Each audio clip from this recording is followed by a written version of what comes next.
Why should the issue of Russia testing the Bوريفيستنيك intercontinental cruise missile be considered as a matter of ensuring the national security and sovereignty of the Russian Federation? Because the actions of the United States to build up its military nuclear potential in Europe require Russia to increase its capabilities to guarantee the defeat of a potential enemy in the event of a nuclear conflict. Our country adheres to the doctrine of retaliatory strike. America has launched a program to update and increase their nuclear arsenal in Europe, and it inevitably prompts the Russian leadership to increase its own capability.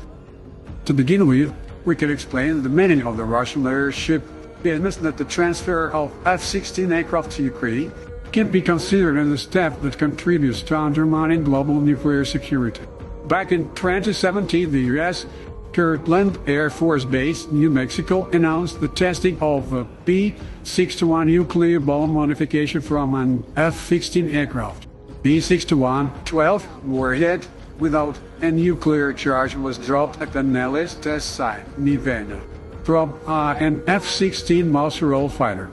The test was conducted as a part of a program to extend the life of the B-61 by upgrading its nuclear and non-nuclear components while improving its reliability and the reliability of its safety system. As the base commander explained, this was the first test of the B-61-12 using F-16. Developed in 1974 and introduced into service in 1978, the F-16 has the F-16C and F-16D variants that can carry nuclear weapons. Therefore, if any of these modifications are transferred to Ukraine, for example by the Netherlands or Denmark, this will mean that the United States has authorized the transfer of carriers of tactical nuclear weapons, B-61-12 and B-83 aerial bombs, more on that separately later. The radius of combat use of the F-16 ranges from 800 to 1,700 kilometers, depending on weapon, and of missiles from under its wing up to 1,900 kilometers. Thus, by transferring F-16 aircraft which are capable of delivering nuclear weapons to any point in the European part of Russia to Ukraine, the United States and NATO are keeping the implementation of the European nuclear sharing strategy, which implies access of non-nuclear countries armed with F-16 to use nuclear arsenals in Europe. With the advance of F-16 aircraft in Ukraine, no one will be able to say with what kind of ammunition this or that crew takes off. Russian Foreign Minister Sergei Lavrov noted that during combat operations the Russian military won't care whether each specific aircraft of the specified type is equipped for the delivery of nuclear weapons or not.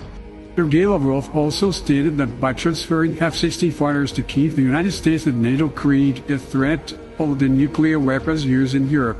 He called this an example of a very dangerous development of events, as the presence of these aircraft capable of carrying nuclear weapons in Kiev will be considered by Russia as a threat from the West in the nuclear sphere. We have informed the nuclear powers, the United States, Britain and France, that Russia cannot ignore the ability of these aircraft to carry nuclear weapons. The minister said, adding that no assurance will help here. We also know that, according to many Russian and foreign experts, the transfer of F-16 aircraft to Ukraine, in fact, can indicate that as the next step the United States will try to find a pretext to transfer tactical nuclear weapons to Ukraine.